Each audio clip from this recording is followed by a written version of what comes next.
This is the Math Map Book Club, where ordinary parents encourage one another to develop an extraordinary appreciation of math.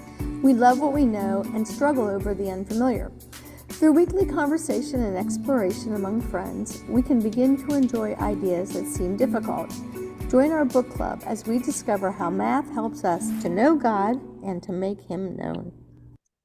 Hi, I'm Lee Bortons, and it's Wednesday, October 18th, 2023. Welcome to the Math Map Book Club, where Kirsty Gilpin and I discuss a math concept each week from our soon-to-be-released math curriculum for families with students in classical conversations communities.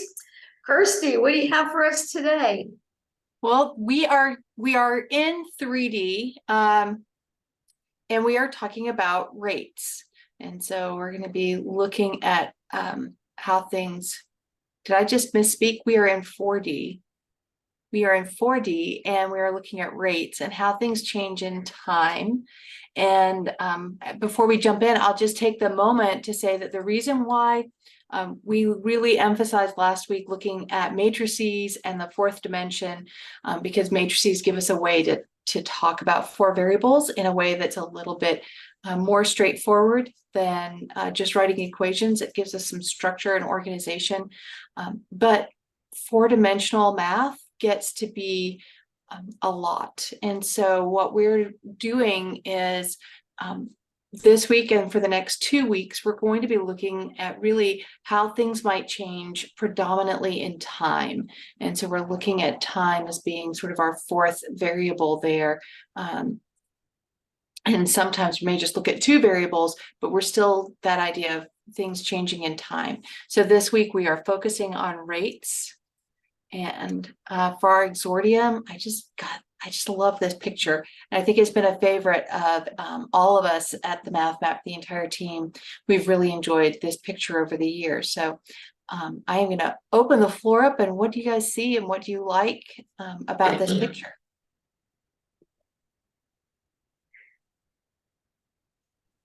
I love all the color. It's really beautiful with all of the color. And then the blurring of the lines down at the bottom showing speed or movement, I think is a really cool detail because it's clear on this side and then it's mushy. That's a technical term on the other side. You get that term out of Marvelous to Behold? I love the perspective because it's like you're never going to stand in the middle of a lane, hopefully, with speeding cars rushing towards you, but you get that perspective. So I love that. Like I'm standing here watching them coming toward me. It's amazing that they could create that kind of activity in a 2D, two-dimensional painting. So it's great. It's good. I'm noticing the words photographed on the side. Is this a photograph, or is this the artist worked off of a photograph? It's a photograph of the art. Okay. We have to be really precise on where we get things from. To me, I'm a lover of cars, so I love the cars themselves. Just looking at them and the rounded and the fact that they're convertibles and the way the people are sitting in them. I enjoy all that part of it. What's funny to me is I love speed, and so that seeing like my family do this would be fun. The only thing that bothers me is that the windshields are too low and all the rocks hitting my forehead. And there's a face shield on the helmet too, you would hope, like a motorcycle. Yeah. I think one of the reasons I enjoy this so much is it evokes my memoria, or part of my memoria is the movie The Great Race with Tony Curtis and Jack Lemmon, and I've watched it several times, and I don't know what it is about it that I enjoyed so much, but when I see this poster, it just evokes all the memories that go along with that movie as well. And so Also, we're in NASCAR country here in North Carolina. I like that I know when it's from, that it was the 11th of March in 1958. Mhm. I was thinking that too. I just finished reading The Lincoln Highway by Amor Towles. Great book, but it takes place kind of in this same era. So that was feeding into my pictures that I've just had from that book. He said, okay, I may not be there till next week before I can get when they're open. And I said, that's not a problem. Get the food I think it's a mute issue. You know what's interesting to me too, now that I'm spending some time looking at this, is the NASCAR races I watch on TV. They're, I don't think I remember them being decorated with flowers and flags in the way that this one is being portrayed. So there's a natural beauty that's incorporated into this mechanical beauty and speed and excitement that I would not have expected in present day auto racing. Some nostalgia, maybe? I don't know. Well, the flags in the sky, they added to the color, and all the people being, so close, which they never would happen now. It is just so colorful and vibrant. And it's a road race, not necessarily like we think of NASCAR, it's in a stadium. So this is just the side of the road that they've built grandstands for. I think that the bridge across the middle where the people are standing, if you were to, with a class of students, say, what do you think that would feel like? I feel like you'd feel them, it would move when the people whooshed under you, and you'd not want your toddler up there. You know. Except, Mhm. I want to, let it Well, rain. It's a great picture to contrast back to week 2 when we had the apple harvest, and we talked about pointillism and how all those little dots of paint made up this picture. As I look at this, and I look especially at the people, like I know that those are all people, but the only really person that has any kind of features is the girl that's on the upper right. And then there's maybe 2 people that you can sort of see part of their bodies on the left, and the rest of them, they're really almost just dots, right? But we know, because our brain fills in the details, we know that there are all these people that are excited. And so it just makes this beautiful bridge, really, right? Of how here we are in 4D, but it's still being built up of all these dots, right? That God takes all of these little dots, and we gives us the ability to put them together to see a big picture.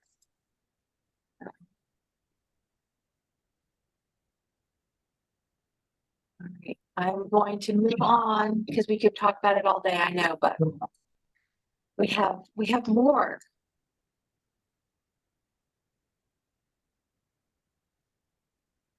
All right, it might accidentally go twice. But as we talk about the language and the order of mathematics today, I wanted to take a minute to talk about a word that we use frequently when we're describing some of our goals for the math map. And we talk about the language of mathematics and becoming fluent in mathematics. And so I wanted to take a minute and just talk about, what do you think it means when we say we want to be fluent in learning a language? And then specifically, what does it mean to be fluent in the language of mathematics? So one of my directors, when you talked about fluency of a language, she was telling us a story that her mother is Portuguese, and they're trying to do some stuff in Portugal with some land, and she goes to the consulate, and she knows conversational Portuguese, but she doesn't know all the technical stuff. So she's fluent in the conversation, but she's not fluent whenever it comes to land sale. And she doesn't want, so she really wants them to speak English with her because she knows that they can, but they're probably more fluent in Portuguese. So they have this disconnect, but there's different levels of fluency. You know, there's the fluency for a conversation, which I am not for Latin, but I can translate a piece of Latin if you give it to me written. So there's a different kind of fluency there. And I think it's just different levels, and it depends on the language and how you learned it, how you are fluent in the language or not fluent in it. I know enough Spanish to get by if I needed to, but not enough to have a full conversation. Yeah, that's good. I think sometimes in my mind, fluency equates to, like you were saying, Donna, about the understanding and how quickly. So I would think that if I'm learning a new language and I have to stop and think, even if I know the vocabulary, but I have to stop and think and translate to say, instead of being able to rapidly both speak and understand. I think what Kirsty said earlier is helpful when you referred to how your brain fills in the blanks. And so one of the issues we've had in developing the curriculum is trying to figure out at what level, what age, what week in the year can you expect children to fill in the blanks, and which do you still have to be super instructional on? And I can tell you what the answer to that is. I have no idea.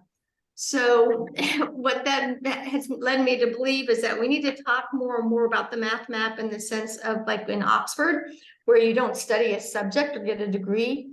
You read philosophy, you read literature, you read history, you read Latin. Well, we're teaching everyone how to read math.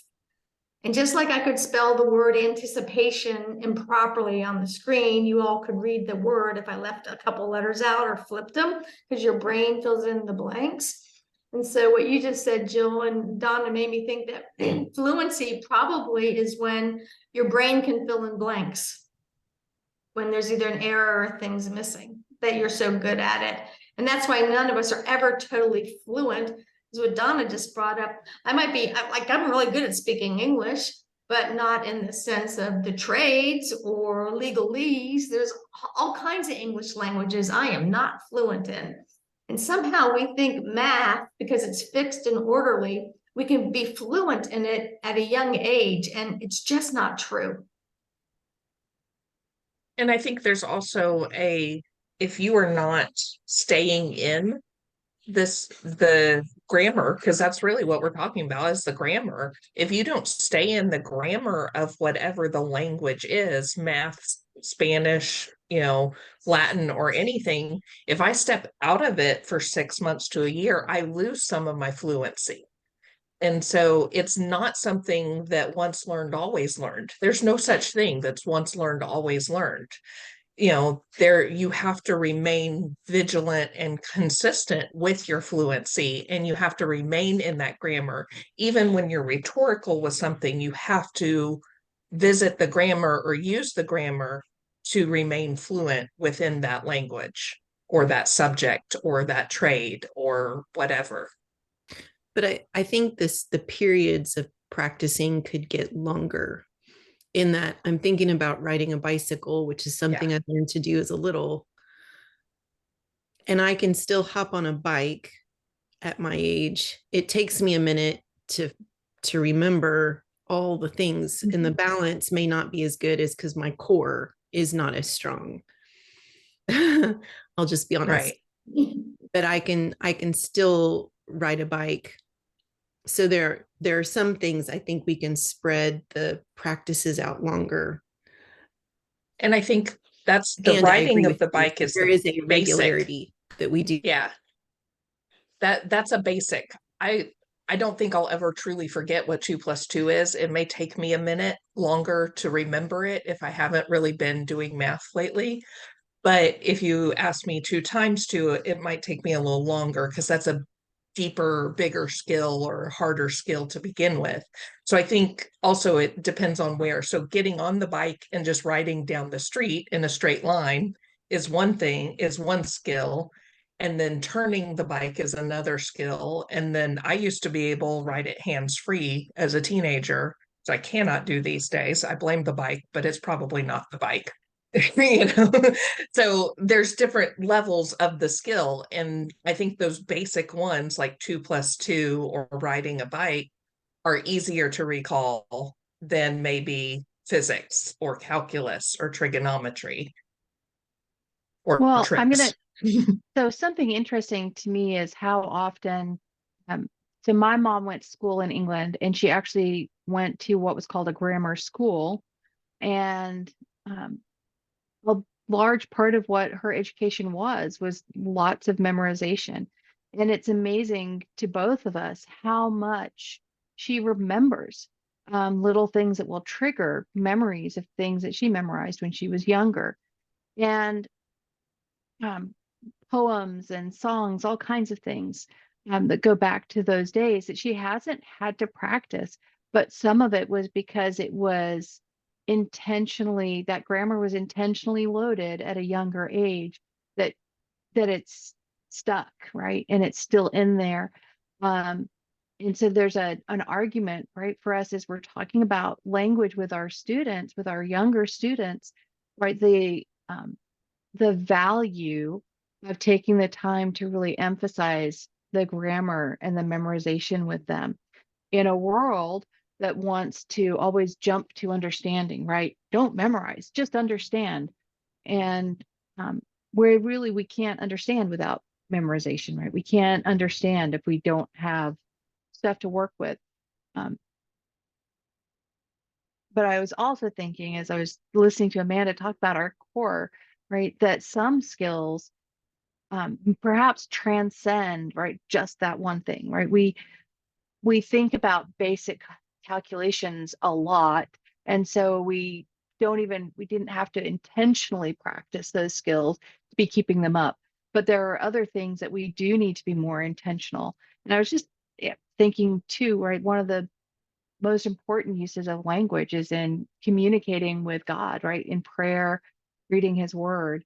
And if we get out of practice there, right, we lose some fluency, right? That if we're not constantly going back to his word, then it can't pepper our speech, right?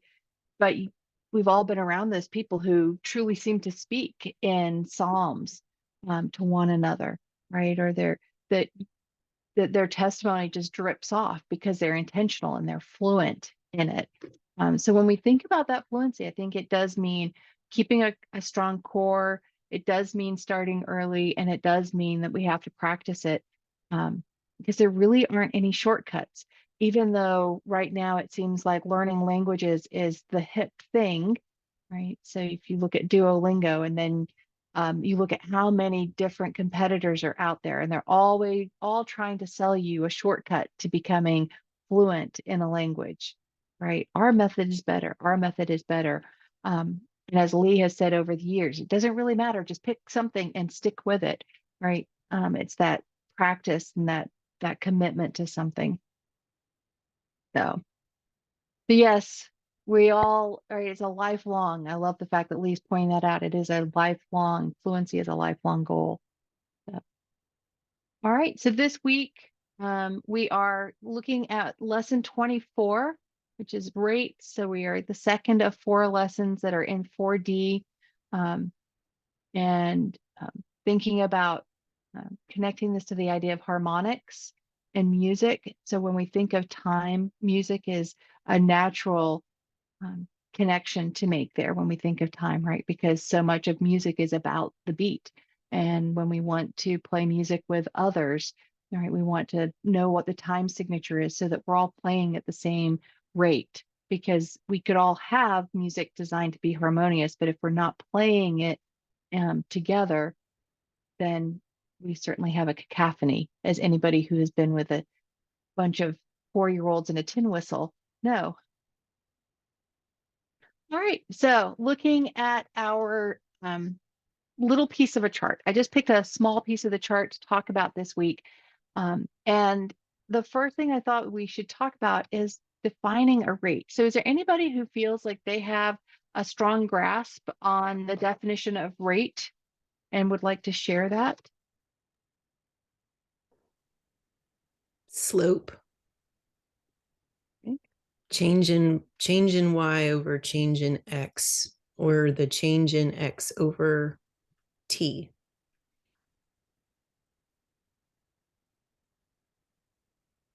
So then a rate is a ratio or a relationship between two things. Mhm. Okay.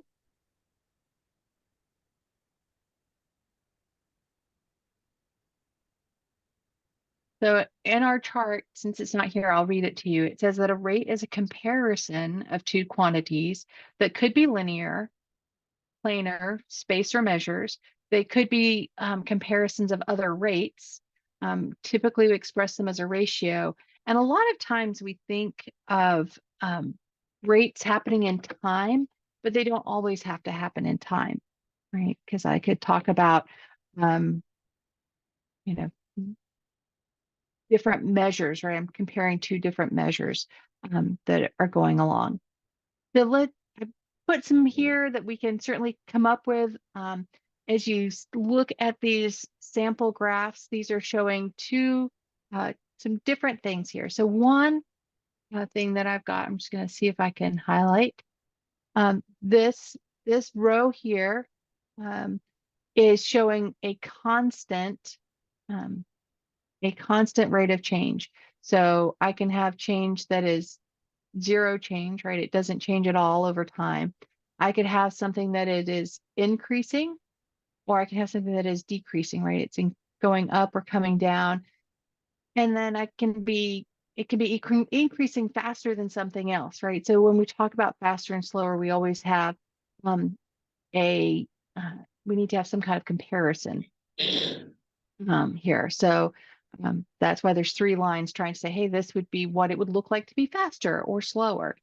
But then we can also have rates that change, right? And we know that really most things change in time, right? If you get on the highway, we're usually not always good about going in exactly the same speed.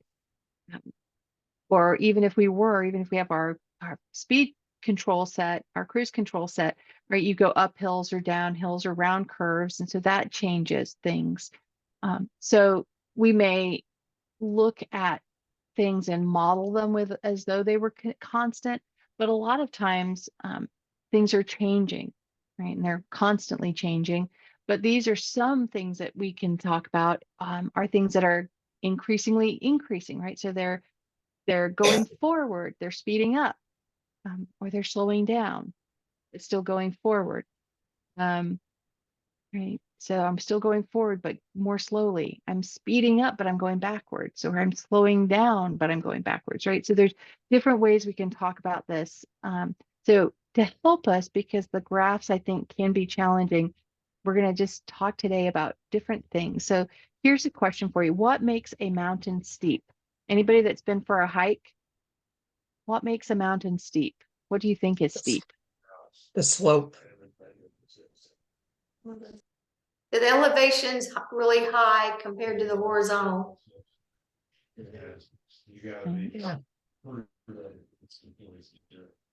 What do you think if you're hiking, right? What do you think what kind of a change, right, would do you think would make something feel really, really steep? How big of a step you need to take to get to the next level. So what do you think, Donna? For you, how big of a step do you have to take before you think it's steep? I mean, if it's steep, then it's, above my knee. Like if I have to take a step, like stairs, if it's a stair step that's higher than my knee, that's extremely steep to me. I have a bad ankle, so even less than that. I mean, stairs themselves are just hard for me. But like just anything that just kind of increases at probably more than a 45-degree angle for me. It's when you start feeling like you're going to fall back when you're standing still, standing straight up. Okay. So when my husband and I were dating, we built his grandmother's steps, her back deck and her steps. That was our get to know you project. And it was great until we got to the steps, and I'm not sure what happened, but they were very steep. Not only were they steep, but the treads were small. So you had high in and a small. So if you were doing your rise over run, it was not a 1-to-1 ratio. It was more like a 2-to-1 ratio, and they did have to be replaced. So it did not stand the test of time. But so maybe that ratio between rise over run, it definitely impacted the steepness of the stairs we built. It was a poor example, but we had fun doing it. Poor example of our teamwork. So when we look at a graph, we tend to think that like a 1-to-1, like anything steeper than that's really steep, right? But so I just know when we drive out to the mountains, especially if you're going, I think it's on I-40 west in North Carolina, and you're about to go to Asheville, right? It's like you hit the mountain all of a sudden and you go up, up, up, up, and you're like, oh, this is really steep. And then coming back down, you're like, oh, we're going really steep. And you see all the warning signs for the trucks, and it says steep grade. Does anybody know what percentage are those signs? Because it'll say this percent grade. And what that means Much less than a 1-to-1. Way less. I think I it says just like calculated it. They usually give the 6%. warnings once you're around 7%, which is a 6-degree incline. 6, not 45. So I just like to point, because we have a tendency, I think, when we're doing things, we're like, I'm climbing this mountain and it's like this. When the reality is that it's not anywhere close to that, and it still feels steep to us, right? That it still feels steep. And so I just love that image that Lee just gave us of 6 degrees, right? Because you'd be like, oh, 6 degrees, I could do that, right? But if you sent the incline on your treadmill, right? Can you imagine a treadmill that was at 45 degrees?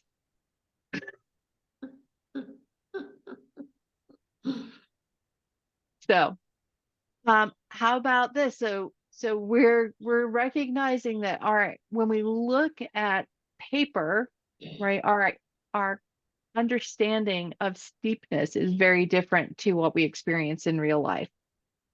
So here's another place where slope matters, but here's a downward slope, right? How about a tube water slide or a plunge water slide? Which one would be faster? Plunge. I've never done one, and I cannot envision ever wanting to do one of those, just for the record. I've done one. They're steep. That's definitely very steep, right? So we definitely see, like, from my perspective, they look like they're going straight down, right? Until they get to the bottom. There's just no part of me that wants any part of that. All right. I don't know. Emma, are you listening? Why is biking easier in Florida? Because all the roads are flat. Right. Florida. Now, there are some hills in Florida. We will give Florida credit, but Bach Tower is like 600 feet above sea level, and that is the highest point of Florida. It is a flat state, right? So definitely, if you want to do things, push your kids in strollers, it's a great place to live. Compared to even where we are here, there's a lot more up and down, right? Mhm. So when we think of things that are sloped, do we usually think it's something that's easier or harder? Depends which direction you're going.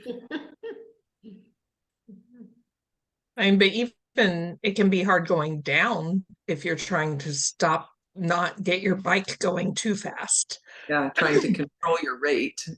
Yeah, I think I live in Houston where it's also extremely flat, and I think I'm in good shape. And then I go to my dad's and I try and walk the block, and it's impossible because there's just a huge rate difference in height. And he lives in Hot Springs, Arkansas, so right there at the bottom of the Ozarks. So it's very different and very hard. It's harder to do it at a slope.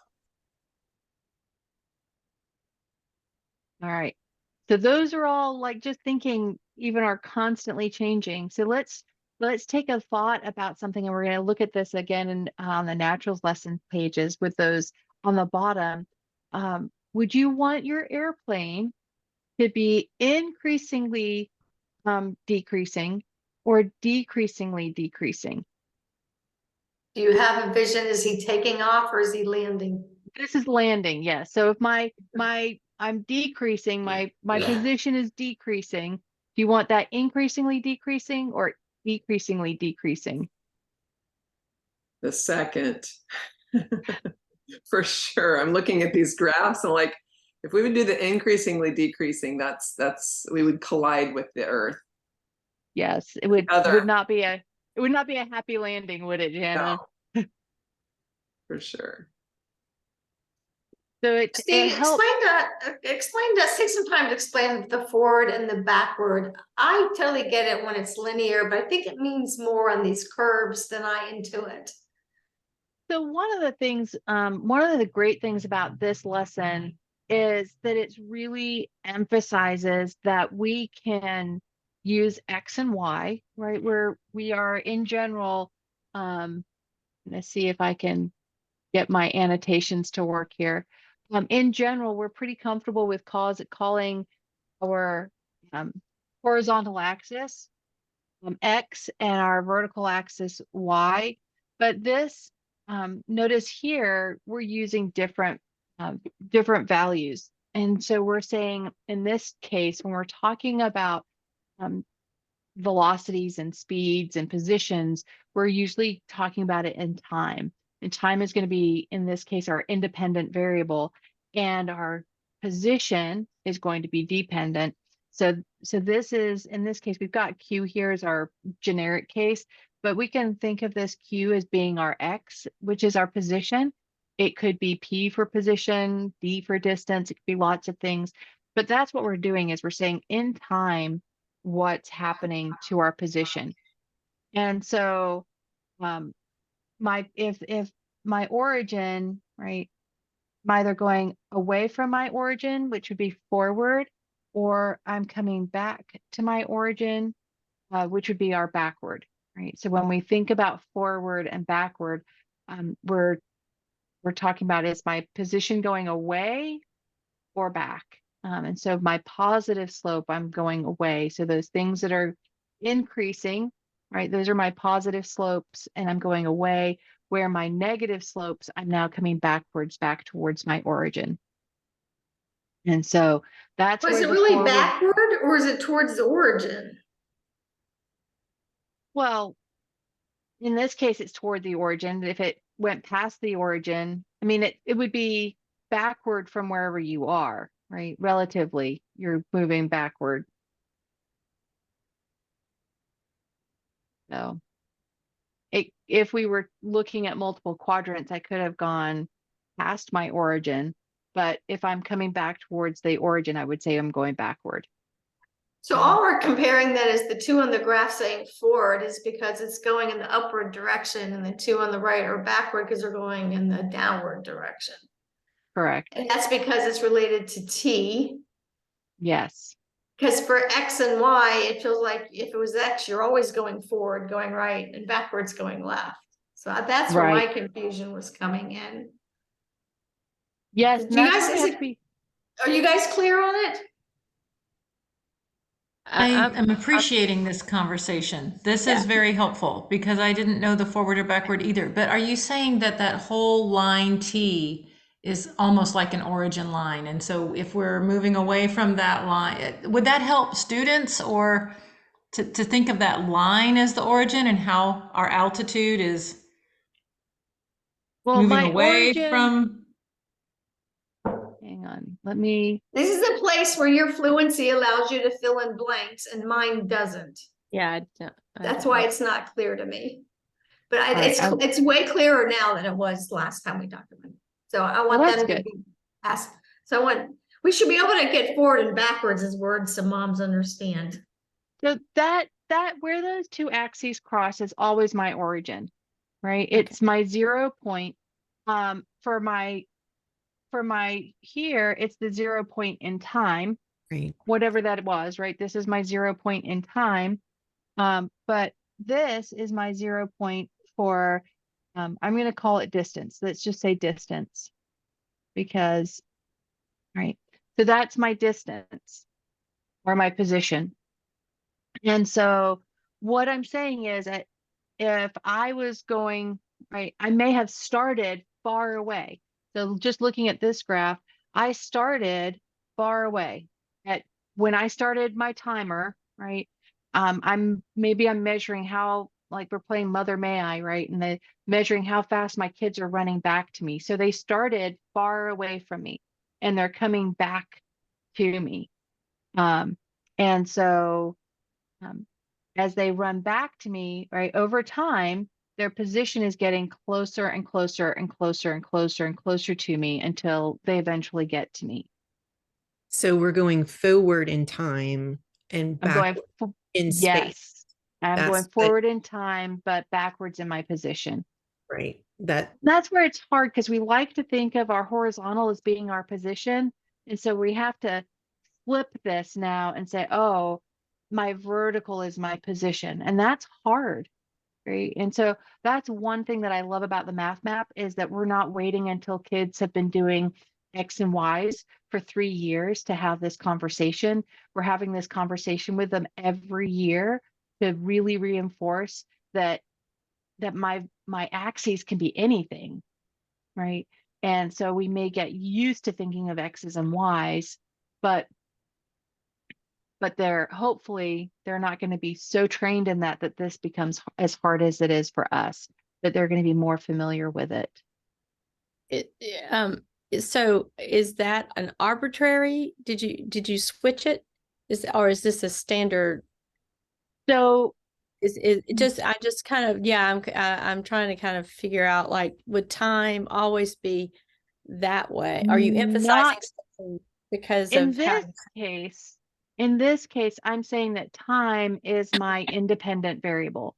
That Okay. I might say if I run at 4 miles an hour and I run for 3 hours, how far do I go?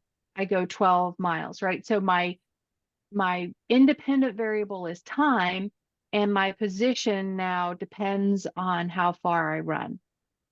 So you'd be 12/4. So I would be right. So at my 3 hour, what did I say? Let's say this is 3 hours. And so, if this is my 12 miles, right? This is my 3 hours, 12 miles. That would be that coordinate. Okay. But it depends because I might say that it takes me 4 hours to run 1 mile or walk, it takes me three 3 hours maybe to walk 10 miles. That's more reasonable. And I know that I'm going to just spend a day walking. And so I want to know at what time am I going to hit different places. So now my miles are my independent, right?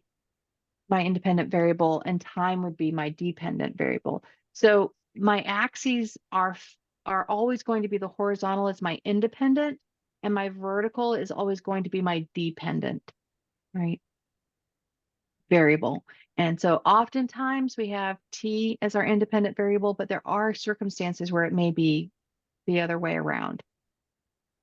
Right. So The thing is why you have the T here is because we're doing this as rates and change of time. Because she could have done graphs of change compared to numbers of boys. Could have done all kinds of things on there. So I think we have room, Kirsty. I want to see if this resonates at all. Where it says stationary, could I have said Q is stationary compared to Q equals 0? And then the next one, Q is moving forward compared to Q equals 0? Um, Because T is the line Q equals 0. yes. Or to the x-axis, you could say. I got to think through that one. Okay, because we got to clear this up. It's one of those brain fluency things. So we'll Right, figure it out is. now that you've talked about it, how to make this a little clearer. Because So you my got My okay. object is stationary. So I don't know that I would want to say Q because Q is however I'm measuring it, right? It's my quantity. So, but if I'm talking about position, then and I'm talking about an object moving, then the object is either stationary or my object is moving forward or my object is moving backwards, right? Whatever it is that I'm measuring. And so Q, when we think of that quantity, that might be, that's more likely to be my units. It could be my miles or my, right, whatever it is, but it's the thing that I'm measuring that's actually stationary. So my object is stationary, or my object is speeding up and going forward, or my object is slowing down and going forward, or my object is speeding up, moving backwards, or my object is slowing down, moving forwards. Those words are describing something that is measurable, right? My thing that's measurable, whereas my graph is describing the measures of it. We'll chew on this till next year, right, girls? All right. So I'm going to go ahead and click through because I know we don't have much time left. But I did want to answer a question that was asked earlier about next year. Next year, in the spring, you will have the ability to buy the complex level. And I'm just going to show, I'm going to hold this up, right? So if you can see, this is my binder that I have that have all the booklets. And this is without the binder, just the booklets. That is what will be for sale in the spring. 30 booklets that have everything that you need. That includes the covers, sample contribution to the conversation, a copy of the math map, the frames that give some sort of holistic guidance to the curriculum, the lesson pages, the charts, solutions pages, a drill page of sorts, a game, and some conversation starters for your home. All of that every week is included in every booklet. And there will be 30 booklets, one for each lesson that correspond to the 30 weeks of the challenge years. That is what is going to be available for purchase. Through CC Connected, you will have access, everybody who is a member of CC will have access to the Math Map Companion. The Math Map Companion has, because it's digital, we have limitless support that we can offer. It's not necessarily all ready quite yet, but there's a lot that's in there so that it will feel as though you could be sitting next to Lee and open up your booklet and say, well, tell me how this problem is done, or explain this idea on the charts. And you can actually click on that digital version. You're going to see what looks like your booklet on the screen, and you can click right there and get content that's related to that. Some of that would be videos. Some of it will be just words. Some of it will maybe be animations, links to other content. That's all going to be digital for everybody who is a member of Classical Conversations. And so through CC Connected. So that is something that comes with your CC Connected membership. That is not an extra cost. So that question was asked, like, do I have to buy the teacher's guide? No, because that's all going to be there for everybody. So okay, and we don't have a lot of time, but I'm going to click through here to look at our page here. And the two ideas that I would really like you to think about. One is, when might you choose ratios over fractions or vice versa, right? Because they are two ways of expressing the same idea. And then I want to invite you to think about rockets and baseballs, and how we can use those to better understand these ideas of things that are changing over time. Right. So when we think here about our rockets, this might help us to think about what we were just talking about when we look at the rocket, right? It is going up, it is gaining altitude. That is what we want it to be doing. And if you've ever watched one take off, it sort of slowly lifts off. And then as it goes up, it's going up faster and faster and faster. And then it gets really fast, right, as it orbits.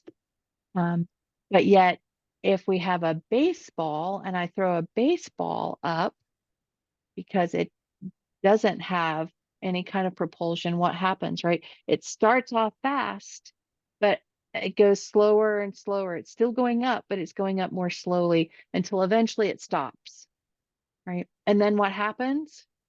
It falls back to Earth, right? So we see that next graph right there, right? And it starts off and that same idea, it sort of starts falling a little bit slowly, but then as it comes, right, it falls faster and faster and faster. And I just think about the fact that when I'm sitting here, I can hear pine cones drop every so often, right? And the pine cones that drop from the low branches, right, they make a little bit of noise. But the pine cones that drop from far up, right, they've had some time to pick up some speed by the time they hit with a thunk.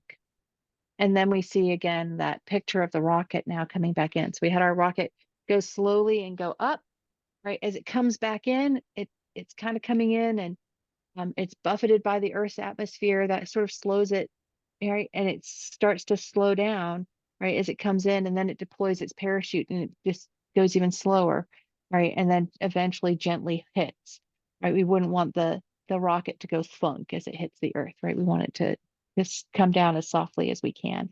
So that gives us those ideas of, right, some other images that we can connect to those graphs. So I am just taking a quick look at the chat log because we're not always very good at remembering to check that. But does anybody have anything they put in the chat log that they want to make sure that we answer? I've been answering them. So I think we're good. Okay. All right. Well, we are a little bit past time. So everybody have a great week. And next week, guess what? It's going to be so exciting. I'm so sorry for those of you who will be stuck at forum and won't be able to join us live, but we're going to be talking about calculus. So much fun. Well, great way to end. Thank you again, Kirsty, and thanks everyone for helping us. Bye.